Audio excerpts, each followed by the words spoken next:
Hello students, this is Dr. Amit Juneja, lecturer economics, Shahid Balwinder Singh, Government Senior Secondary Smart School, Sabuana, District Fazilka, and I welcome you all in this channel, Amit Juneja Economics, and in today's lecture of theory of revenue. So in the last lecture, we discussed about the various types of revenue curves like the average revenue curve and the marginal revenue curve under the various market conditions of the perfect competition, monopoly and monopolistic competition. So we also make a comparison in the different market situations like the monopoly and the monopolistic competition कि जो monopoly होती है उसके अंदर ARMR downward sloping होते हैं, जो monopolistic competition है उसके अंदर भी ARMR जो है वो डाउनवर्ड स्लोपिंग होता है. But the difference is that कि मोनोपोली के अंदर जो ARMR कर्व हैं they are less elastic due to lack of substitutes, but in monopolistic competition they are more elastic due to availability of substitutes. Okay, so this is a comparison. अब हम क्या करते हैं, जैसे हमने perfect competition के अंदर बात की थी area under the MR and AR. अब उसमें मैंने AR एंड MR लिखा था ना परफेक्ट कंपटीशन में. जब हमने एरिया निकाला था, वो क्यों निकाला था, वो मैंने इसलिए कहा था क्योंकि परफेक्ट कंपटीशन में AR और MR सेम होते हैं, बट मोनोपोली और मोनोपोलिस्टिक कंपटीशन के अंदर AR और MR जो हैं वो सेम नहीं होते. अब AR डाउनवर्ड स्लोपिंग होती है, मतलब AR कम हो रहा है, सो MR भी कम हो रहा होता है. अब AR कम हो रहा है तो MR भी कम होगा, उससे ज्यादा कम होगा, उसके नीचे होगा, सो अब नीचे होगा तो AR MR सेम नहीं होंगे. ठीक है, तो इसलिए हम सिर्फ एरिया अंडर MR की ही बात करेंगे. यहां पर मैं एरिया अंडर AR की बात नहीं कर सकता. क्यों नहीं कर सकता, क्योंकि AR और MR जो है वो दो डिफरेंट कर्व्स हैं. बट परफेक्ट कंपटीशन के अंदर AR और MR जो हैं वो दो सेम कर्व्स होती है. तो यहां पे क्या आ गया, यूनिट्स सोल्ड आ गए. अब मोनोपोली बनाओ कि मोनोपोलिस्टिक कंपटीशन बनाओ, जो मर्जी बना लो, है तो दोनों AR MR डाउनवर्ड स्लोपिंग ही है ना, तो हम वैसे ही करते हैं. तो ये सपोज कीजिए कि हमारी एवरेज रेवेन्यू की कर्व है. Average revenue means the price. अब ये प्राइस की कर्व है, ठीक है, अब ये फॉल कर रही है, सो क्या होगा, अब MR भी फॉल करेगा. सो ये बन गई हमारी MR की कर्व. ओके, अब AR कर्व बन गई, MR कर्व बन गई. अब हमें क्या करना है, अब सोचो हमने कहा था कि जब AR और MR फॉल कर रहे होते हैं, in that case MR can be zero as well. तो MR जीरो भी हो सकता है, ठीक है. MR जो है वो नेगेटिव भी हो सकता है, तो MR को हम नेगेटिव भी लेके जा सकते हैं ना. सो इसलिए हम MR कर्व ऐसे भी बना सकते हैं कि MR फॉल हो रहा था, एंड में जाके जीरो हो गया, एंड में जाके नेगेटिव भी हो गया. ये हमने प्रूव भी किया था कि MR जीरो हो सकता है, MR नेगेटिव भी हो सकता है. So this is your MR curve. अब अगर मुझे पता लगाना है कि ये जो MR कर्व के नीचे का एरिया है ना, ये वाला, ठीक है, ये वाला, अब ये जो है ये किसके बराबर है, ठीक. सो हमें पता है कि अगर सपोज करो कि हम क्या करते हैं, किसी भी कर्व के नीचे का एरिया निकालते हैं, हम एक्चुअली क्या कर रहे होते हैं, उसको ऐड करते हैं. जैसे अब ये देखो, ये सपोज करो कि ये पॉइंट है, इसको मैं A नाम दे देता हूं. अब दिस इज द एरिया, ठीक है, इसको हम नाम देते हैं O. A तो हो ही गया ना, B C, OBAC, एक ये एरिया हो गया हमारे पास, ठीक है, एक ये एरिया हो गया. एक सपोज करो कि हमारे पास जो एरिया है वो ये है, ये मान लो मैं यहां पे एक D पॉइंट ले लेता हूं. सो एक ये एरिया हो गया, लेट इट बी, ये E हो गया, ये F हो गया. सो OEDF एक ये भी एरिया हो गया. वैसे ही एक ये एरिया हो गया, ये एरिया हो गया, ठीक है, और ये एरिया हो गया. तो ये हमारे पास बहुत सारे एरियाज हैं. एक यहां पर भी हो सकता है. तो MR के नीचे में सारा एरिया जो है, जो मैंने अभी ये शेड कर दिया, ये वाला, ये सारा एरिया मैंने अगर सपोज करो कि मुझे कैलकुलेट करना है कि ये एरिया जो अभी मैं ये शेड कर रहा हूं ये किसके बराबर है, ठीक है. तो अगर हमें एरिया कैलकुलेट करना होता है तो हम क्या करते हैं, हम क्या करेंगे, सबसे पहले ये A पॉइंट का एरिया कैलकुलेट करेंगे, है ना, फिर ये D पॉइंट का करेंगे, फिर यहाँ पे हम ये H का कर सकते हैं, ये L का कर सकते हैं, ये T का कर सकते हैं, ये P का कर सकते हैं. तो ये सारा एरिया हम अलग अलग कैलकुलेट करेंगे, ठीक है. फिर क्या करेंगे, सारे एरिया को ऐड कर देंगे तो टोटल एरिया आ जाएगा. ऐसे ही होगा, और तो कोई तरीका नहीं है. एक कर्व के नीचे आपने एरिया कैलकुलेट करना है तो कैसे करना पड़ेगा, वहां पे आपको रेक्टेंगल्स बना के और सारे लेंथ इनटू ब्रेथ करके सारे डिफरेंट डिफरेंट एरियाज जो हैं वो आपको निकालने पड़ेंगे। बाद में जाके क्या करना पड़ेगा, ऐड करना पड़ेगा। तो हम जो निकाल रहे हैं एरिया वो कौन से कर्व के नीचे निकाल रहे हैं, वो हम निकाल रहे हैं एमआर कर्व के नीचे, और बाद में क्या करेंगे, उसको ऐड करेंगे। सो एमआर का अगर हम ऐड करते हैं तो वो किसके बराबर होता है, वो होता है टीआर के बराबर। ये हम ऑलरेडी डिस्कस कर चुके हैं कि अब याद करिए फॉर्मूला कि T R N minus one, ये क्या था, ये एम आर था कि अगर आपको एम आर कैलकुलेट करना है तो आपको nth यूनिट का जो टोटल रेवेन्यू है उसमें से n-1 यूनिट का टोटल रेवेन्यू माइनस करना पड़ेगा, तो वो एम आर आएगा। मतलब अगर हमें एम आर कैलकुलेट करना है तो टी आर एन में से टी आर n-1 माइनस करना पड़ेगा। उल्टा अगर हम एम आर का टोटल कर देते हैं तो वो किसके बराबर आता है, टी आर के बराबर आता है। तो हम यहां पर इस कर्व के नीचे क्या कर रहे हैं, ये सारा क्या कर रहे हैं, हम एम आर कर्व के नीचे का जो एरिया है उसका क्या कर रहे हैं, समेशन।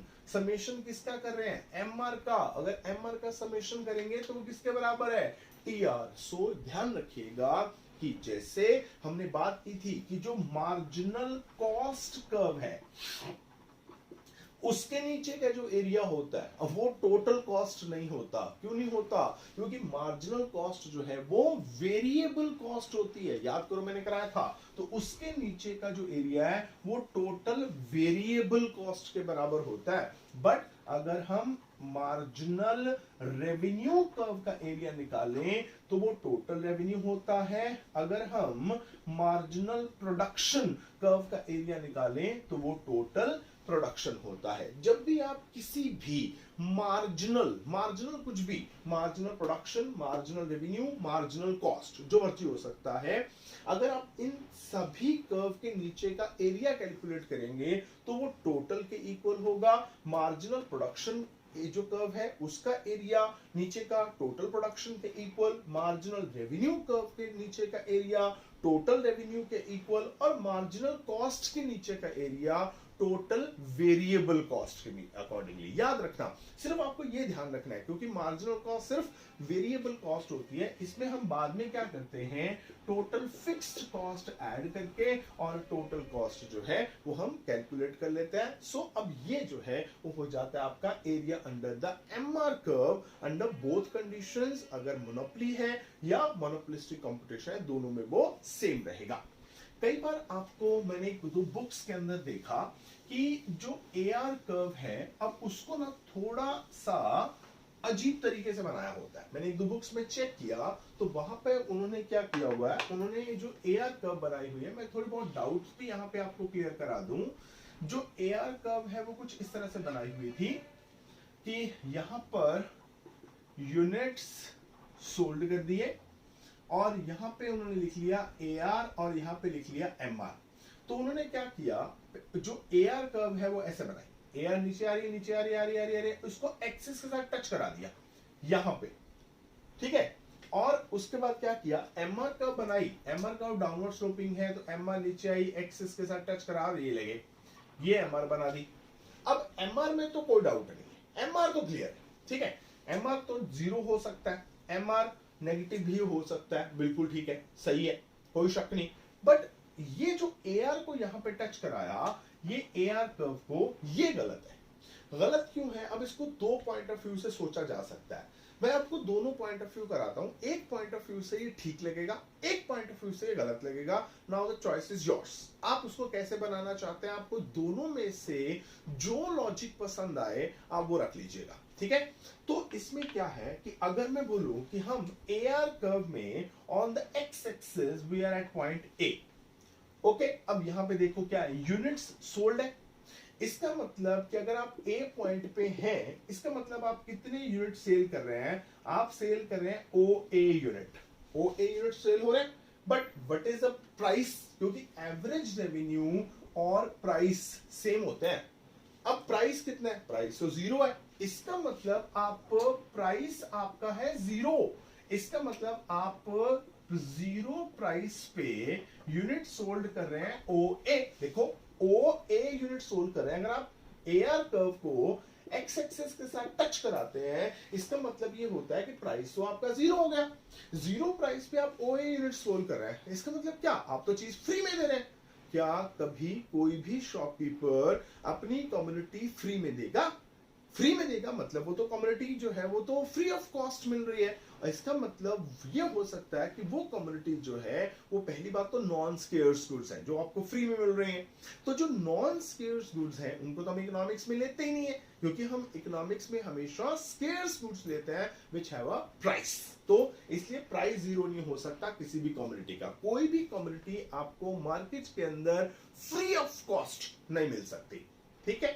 नंबर 2, अगर इसको अब एक तो ये है अब कोई कम्युनिटी फ्री ऑफ कॉस्ट तो मिल नहीं सकती, मतलब ये हुआ कि अब एआर कर्व को एक्सिस पे टच नहीं कराना।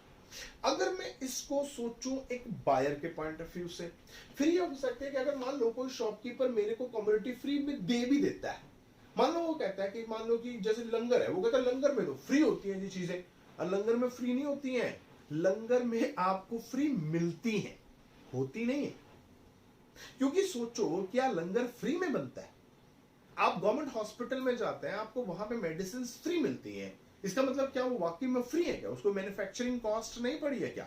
आप गवर्नमेंट स्कूल में जाते हैं, आपको एजुकेशन फ्री मिलती है, पर क्या उसके बदले में पैसे नहीं लग रहे हैं क्या? जो टीचर्स अपॉइंट किए उनको सैलरी दी जा रही है, स्कूल के इंफ्रास्ट्रक्चर पे खर्चा किया जा रहा है, फ्री तो नहीं है वो, प्राइस तो उसका है।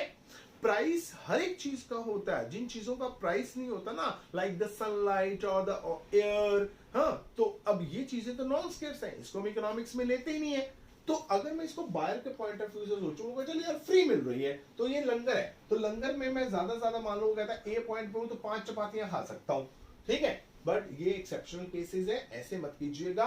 तो जब भी आपने एआर कर्व बनानी है तो ध्यान इस बात का रखना है कि आपने एआर को कभी भी एक्स एक्सिस के साथ टच नहीं कराना, एआर को हवा में ही छोड़ दीजिएगा, एआर को कभी भी जीरो मत कीजिएगा, प्राइस को कभी भी जीरो नहीं करना, प्राइस जीरो कभी नहीं हो सकता, क्योंकि जिन चीजों का प्राइस जीरो है वो फ्री गुड्स हैं, फ्री गुड्स मतलब नॉन स्केर्स गुड्स हैं, नॉन स्केर्स गुड्स मतलब वो इकोनॉमिक्स में आ ही नहीं सकती। तो इसलिए एमआर कर्व जो है वो जीरो हो सकता है, एमआर नेगेटिव भी हो सकता है, but AR can never be zero, AR can never be negative. ये हम बात कर चुके हैं जब हमने रिलेशनशिप एस्टेब्लिश किया था between AR, MR and TR. तो ये आपने ध्यान रखना है, आपकी बुक में जो भी डायग्राम बनी हुई है आप उसको ठीक कर लीजिएगा, मतलब आप एआर कर्व को एक्सिस के साथ टच जो है वो ना कराइएगा। ये आपने ध्यान रखना है इस बात का, जो मैं आपको बताना चाहता था। अब ये तो था इस चैप्टर की थ्योरी के बारे में। Now comes to the numerical part. इसमें हमें कुछ जो है वो न्यूमेरिकल्स भी आने हैं, तो let's have a practice of those numericals. हम आपको थोड़े से न्यूमेरिकल्स कराएंगे, बाकी जो आपकी बुक के अंदर न्यूमेरिकल्स गिवन है आप वहां से इसकी प्रैक्टिस कर सकते हैं। तो मैं आपको दो चार जो टिपिकल टाइप ऑफ न्यूमेरिकल्स हैं वो करा देता हूं, थोड़ा उनका कॉन्सेप्ट समझा देता हूं, तो आप उसको आगे डील कर सकते हैं। तो let's start with the numerical part. तो हमारे पास एक स्टेटमेंट है, तो स्टेटमेंट में मेरे पास यहां पे है यूनिट्स सोल्ड। यूनिट सोल्ड है हमारे पास 1 2 3 4 5 6 एंड 7, और हमें गिवन है यहां पर टोटल रेवेन्यू। अब हमें टोटल रेवेन्यू ऑलरेडी गिवन है, विच इज 20 36 48 56 60 60 एंड 56, ये हमें ऑलरेडी गिवन है, ठीक है। तो इसके बेसिस पे हम क्या करेंगे, हमें कहा जाता है कि you calculate the AR and MR. अब आप दोनों कैलकुलेट कीजिए, ठीक है। तो हमें पता है कि एआर किसके बराबर होता है, AR is TR upon Q. MR क्या है, MR is total revenue of nth unit minus total revenue of n minus 1 unit. So पहले हम एआर कैलकुलेट कर लेते हैं, एआर बोले कि प्राइस बोले, एक ही बात है, कोई फर्क नहीं है। सो टीआर इज 20, ये आपको 20 गिवन है, क्यू कितना है 1, तो 20 डिवाइडेड बाय 1 तो कितना आ गया 20। 36 डिवाइडेड बाय 2 कितना आ गया 18। 48 डिवाइडेड बाय 3 कितना आ गया 16। 56 डिवाइडेड बाय 4 कितना आ गया 14। 60 डिवाइडेड बाय 5 कितना आ गया 12। 60 डिवाइडेड बाय 6 कितना आ गया 10, 56 डिवाइडेड बाय 7 कितना आ गया 8। So this is your AR, simple. ठीक है, तो अब इस तरह से न्यूमेरिकल जो है उनको सॉल्व कर सकते हैं। अब एमआर पे आ जाए। एमआर क्या है? MR is the change in total revenue. तो पहले कितना टोटल रेवेन्यू है 20, फिर कितना हुआ 36, कितने का चेंज आया 20 टू 36 गया, कितने का चेंज आया 16 का, फिर 36 से 48 हो गया, कितने का चेंज आया 12 का, 48 टू 56 हो गया, कितने का चेंज आया 8 का, 56 टू 60 हो गया, कितने का चेंज आया 4 का, 60 का 60 रहा, कितने का चेंज आया 0 का, 60 से 56 हो गया, कम हुआ, कितने का चेंज आया -4 का। तो ये आपका एमआर कैलकुलेट हो गया। तो इस तरह के न्यूमेरिकल जो है वो आपको 4 मार्क्स के अंदर आने वाले हैं। सो ये देखिए 1 मिनट के अंदर आप इन न्यूमेरिकल को सॉल्व कर सकते हैं। So this is the type of numerical जो आपको एग्जाम में आ सकता है। इसके अलावा भी और 2-3 तरह के टाइप्स हैं जो इस चैप्टर के अंदर आपको आ सकते हैं। हम सारे के सारे ही डिस्कस कर लेते हैं। तो इसके अंदर क्या है कि आपको एक और टेबल जो है वो गिवन है। यहाँ पे है यूनिट्स सोल्ड है आपके पास, लेट इट बी 5, 4, 3। अब यहाँ पे आपको टोटल रेवेन्यू नहीं गिवन, आपको यहाँ पे प्राइस गिवन है। Prices 6, 7 and 8। आपको यहाँ पे कैलकुलेट करना है, फर्स्ट आपको कैलकुलेट करना है टोटल रेवेन्यू, और सेकंड आपको कैलकुलेट करना है मार्जिनल रेवेन्यू। आपको दो चीजें जो हैं वो यहाँ पे कैलकुलेट करनी है, total revenue and marginal revenue. ये दो चीजें आप कैलकुलेट करेंगे। अब देखिए आप साथ साथ अगर मेरी प्रैक्टिस करेंगे so it will be better for you. ठीक है, तो आप कैसे कर सकते हैं इसको ध्यान से सोचिए। अब आपको प्राइस गिवन है और आपको यहाँ पे यूनिट्स सोल्ड जो है वो गिवन है, और इसके बेसिस पे हमने जो है वो अपनी कैलकुलेशन जो है वो करनी है। ठीक है, तो हम क्या करेंगे, कैसे करेंगे इसको ध्यान से देखिए। अब प्राइस हमें गिवन है और साथ में हमें टोटल रेवेन्यू और मार्जिन रेवेन्यू गिवन है। अब यूनिट सोल्ड है यहाँ पे 5, यूनिट सोल्ड 5 है। अब आप 5 यूनिट सेल कर रहे हैं और जो प्राइस है वो है 6 रुपीज का। 5 यूनिट सेल कर रहे हैं, 6 रुपीज का प्राइस है, तो कितने पैसे मिलेंगे आपको? सोचो, आपको मिलेंगे 30 रुपीज। ओके, अब सोचो, आप अपने आप को शॉपकीपर समझो, और शॉपकीपर समझ के ये सोचो कि आप मार्केट के अंदर 5 यूनिट सेल कर रहे हैं और जो यूनिट आप सेल कर रहे हैं उसका रेट जो है वो कितना है? उसका रेट है 6 रुपीज का, तो आपको मिलेंगे 30 रुपीज टोटल।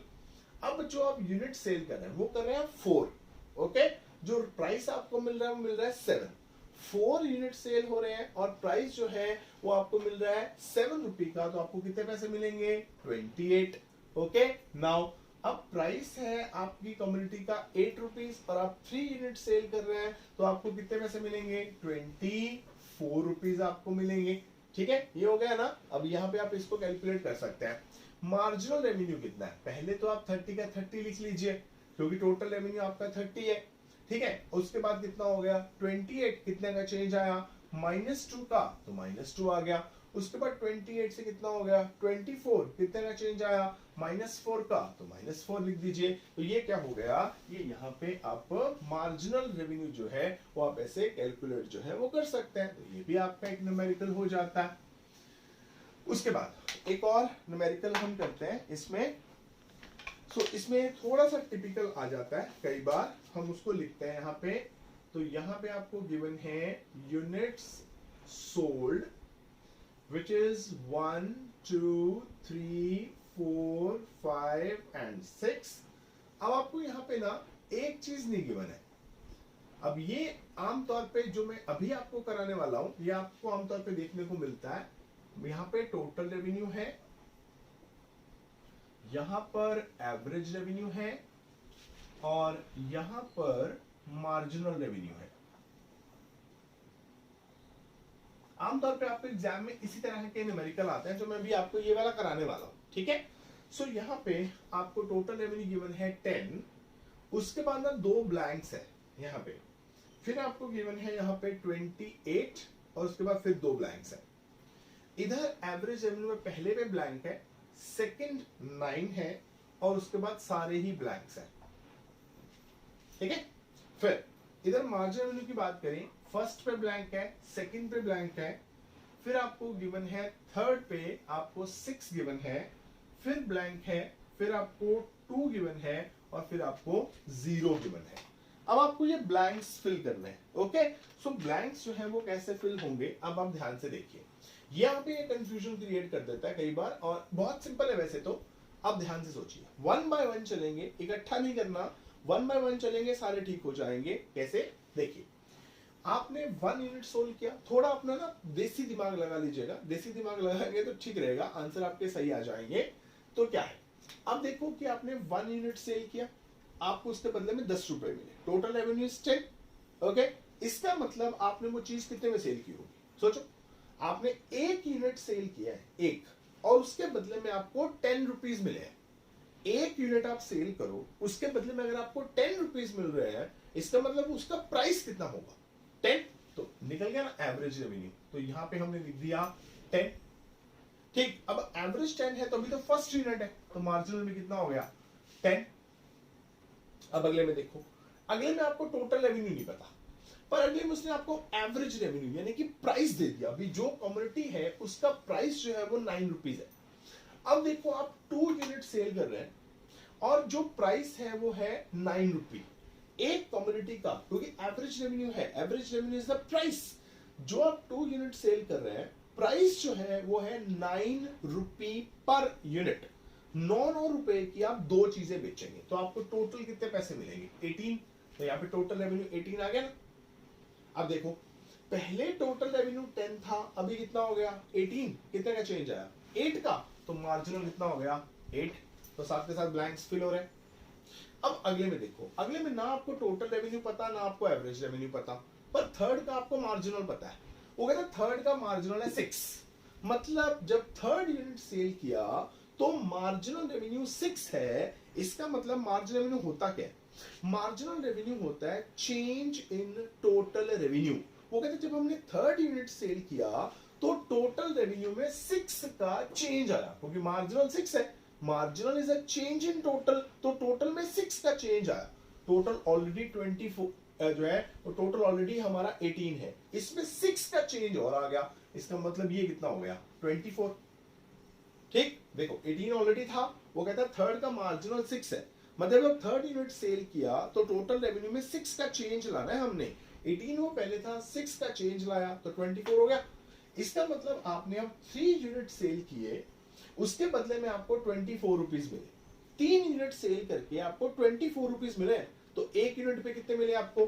8 रुपीज। तो ये क्या हो गया? 8 निकल गया। अगला चेक करो, 4 यूनिट आप सेल कर रहे हैं और आपको उसके बदले में 28 रुपीज मिल रहे हैं। 4 यूनिट सेल करके 28 मिल रहे हैं, मतलब आपने एक एक कितने का बेचा होगा? 7 रुपीज का, क्योंकि एवरेज रेवेन्यू किसके बराबर है? Total revenue divided bye output. तो 28 डिवाइडेड बाय 4, 7। अब देखो, पहले टोटल रेवेन्यू आपका 24 था, अभी कितना है? 28। कितने का चेंज आया? 4 का। तो मार्जिनल इतना हो गया 4। यहाँ पे हमने 4 पुट कर दिया। अब नेक्स्ट में ना हमें टोटल पता, ना हमें एवरेज पता, बट वो कहता है कि नेक्स्ट का मार्जिनल 2 है। मतलब वो ये कहता है कि जब हमने 5th यूनिट सेल किया तो टोटल रेवेन्यू में कितने का चेंज आया? 2 का, because marginal is 2। So total revenue में 2 का चेंज आया। 2 का चेंज आया, 28 तो वो पहले ही है, 2 का चेंज आया। इसका मतलब ये कितना हो गया? 30। ठीक, अब आपने 5 यूनिट सेल किए, कितने रुपीज में? 30 रुपी में। तो अब एवरेज रेवेन्यू कैलकुलेट करना है, तो average revenue is equal to total revenue divided by unit sold. तो कितना आ गया? 30 डिवाइडेड बाय 5, 6 आ गया। नेक्स्ट का जो मार्जिनल है वो है 0। वो कहता है नेक्स्ट जब यूनिट हमने 6 यूनिट सेल किया, marginal revenue is 0। Marginal revenue 0 means the change in total revenue is 0, because marginal is a change in total revenue. वो कहता है टोटल रेवेन्यू में कितने का चेंज आया है? 0 का। मतलब टोटल रेवेन्यू में चेंज ही नहीं आया, मतलब वो पहले भी 30 था, अभी भी कितना है? 30। ये 30 का 30 आ गया। अब सोचो, अब आपने AR कैलकुलेट करना है। कैसे कैलकुलेट होगा? It's calculated by total revenue divided by unit sold. 30 divided by 6, तो ये कितना आ गया? 5। तो इस तरह के न्यूमेरिकल जो है वो आपको एग्जाम के अंदर ज्यादातर आते हैं, जिसमें क्या होगा, कुछ वैल्यूज बीच में आपको गिवन होती हैं और कुछ वैल्यूज जो हैं वो मिसिंग होती हैं, तो इस तरह के न्यूमेरिकल की प्रैक्टिस जो है वो आपको थोड़ा ज्यादा करनी पड़ेगी। तो अभी थोड़े और न्यूमेरिकल जो है हम उनकी प्रैक्टिस करेंगे। कई बार आपको जो न्यूमेरिकल है वो ऐसे टेबुलर फॉर्म के अंदर जो है वो नहीं आते, जो आपको न्यूमेरिकल आते हैं वो आ जाते हैं आपको टेक्सचुअल फॉर्म के अंदर। टेक्सचुअल मतलब स्टेटमेंट फॉर्म के अंदर। कैसे आते हैं हम उनकी बात करने वाले हैं। एक न्यूमेरिकल जो है मैं आपको यहाँ पे जरूर कराऊंगा, उसके साथ का भी। जब आपको जो न्यूमेरिकल है वो टेक्सचुअल फॉर्म के अंदर आएगा, तो मेरे पास एक स्टेटमेंट है, वो कहता है कि एक ज्वेलर है, अ jeweller sells 3 diamond rings at rupees 12,000 per ring. If he sells 4 rings, his marginal revenue from 4th ring will be rupees 10,500. At what price will he sell 4 rings? Okay, so अब ये हमें एक statement given है। अब इसको थोड़ा हमें ध्यान से समझना पड़ेगा और इसको ध्यान से थोड़ा पढ़ना भी पड़ेगा भी क्या चला रहा है। ध्यान से सोचो, पहले तो स्टेटमेंट ध्यान से पढ़ते हैं। वो क्या है? कहते हैं a jeweller sells 3 diamond rings. 3 diamond rings उसने सेल किया। जो जो गिवन है वो लिखो। पहले हम लिखेंगे यहाँ पे यूनिट्स सोल्ड, ठीक है। इनिशियली उसने 3 यूनिट सेल किए, ठीक है। जो जो गिवन है पहले वो लिखो। एट रुपीज 12,000 पर रिंग, तो प्राइस कितना हुआ? प्राइस ऑफ द रिंग, तो वो है 12,000। हो गया? जो जो गिवन मैं वो लिखता जाता हूं। अब सोचो भी एक ज्वेलर है, वो क्या कर रहा है? वो 3 रिंग्स सेल कर रहा है, 3, और एक रिंग का प्राइस ऑफ द रिंग, ठीक है। प्राइस देखो, रुपीज 12,000 पर रिंग। पर मतलब 1 का रेट है वो है 12,000। अब आप सोचो कि आप 12,000 रुपीज पर पीस पे 3 रिंग्स सेल करो, तो आपका टोटल रेवेन्यू जो है वो कितना होगा? सोचो। अब टोटल रेवेन्यू कैसे होता है? ये प्राइस है ना, ये यूनिट सोल्ड है, तो टोटल रेवेन्यू किसके बराबर है? P into Q. प्राइस है 12,000 का, इंटू आपने 3 यूनिट सेल किए, तो इसका मतलब टोटल रेवेन्यू हो गया आपका 36,000 रुपए का। ठीक हो गया? क्लियर? अब यहां तक तो टोटल रेवेन्यू कैलकुलेट हमने कर लिया। इफ ही सेल्स 4 रिंग्स, अब वो 3 की बजाय हो जाता है 4 पे, ठीक है। Now the total rings sold कितनी हो गई? 4। The marginal revenue from the 4th unit, अब मार्जिनल रेवेन्यू ऑफ 4th कितना है? 10,500।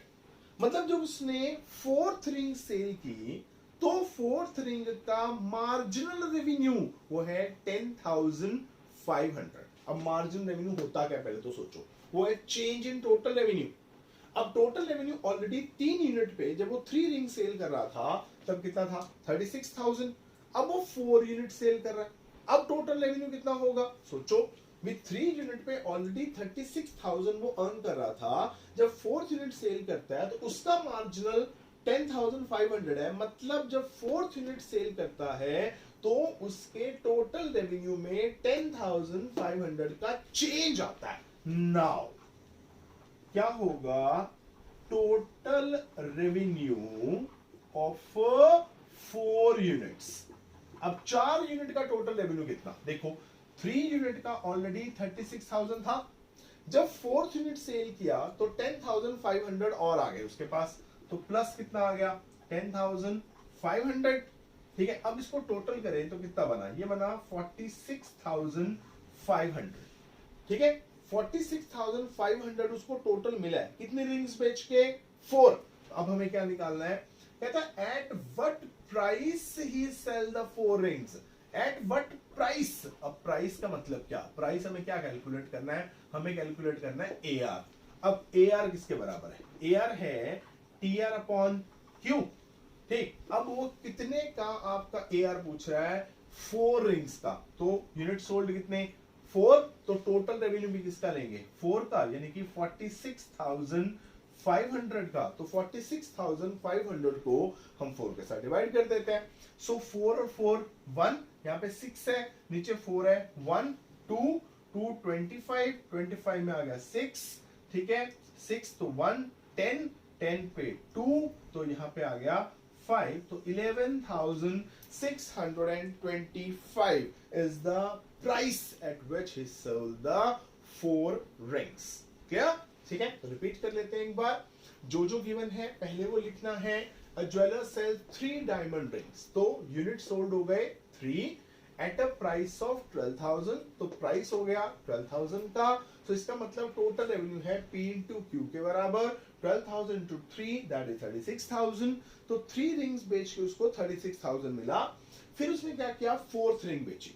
वो कहता 4th रिंग बेची, now the total rings are 4। तो कहता 4th रिंग का मार्जिनल रेवेन्यू जो है वो 10,500 है। मतलब जब उसने 4th रिंग सेल की तो उसके टोटल रेवेन्यू में 10,500 का चेंज आया, क्योंकि मार्जिनल रेवेन्यू जो होता है वो होता है चेंज इन टोटल रेवेन्यू। तो अगर मैं कहता हूं कि मार्जिनल रेवेन्यू जो है वो 10,500 है, इसका मतलब क्या कि अब जब वो 4th रिंग सेल करेगा तो उसके टोटल रेवेन्यू में 10,500 का चेंज आएगा। चेंज, अब ऑलरेडी 36,000 तो ऑलरेडी था, अब 10,500 का चेंज आ गया तो हो गया 46,500।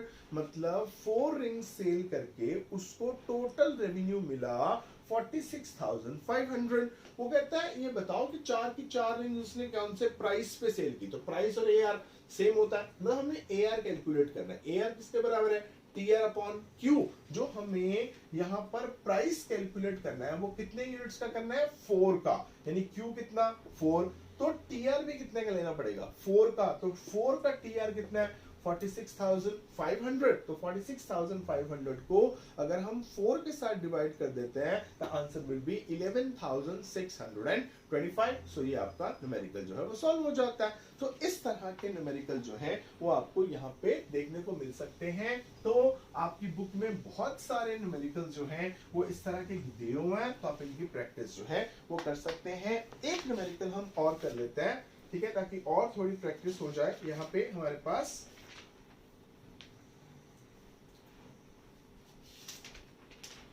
so we are given this, हमें यहाँ पे गिवन है आउटपुट। आउटपुट है हमारे पास यहाँ पे 1 2 3 4 5 6 एंड 7। हमें गिवन है टीआर, टीआर हमें गिवन है 10 24 33 40 40 36 and 28 and we have to calculate the AR and the MR। अब देखो बहुत सिंपल न्यूमेरिकल्स हैं, अगर आप ऐसे न्यूमेरिकल कर लेंगे तो क्या होगा, आपको फुल मार्क्स में मिल जाएंगे। 4 मार्क्स का न्यूमेरिकल है। देखो AR किसके बराबर है, TR upon output, so TR is 10, output is 1, तो 10, 24 अपॉन 2 तो 12, 33 upon 3 11, 40 upon 4 10, 40 upon 5 8, 36 upon 6 6, 28 upon 7 कितना आ गया 4 हो गया। अब मार्जिनल कैलकुलेट करना है तो वो कैसे कैलकुलेट होगा, marginal is equal to change in total revenue ना। तो पहले तो कितना है 10, अब 10 से हुआ वो 24, सीधा 10 से 24 हो गया, कितने का चेंज आया 14 का, तो मार्जिनल कितना 14।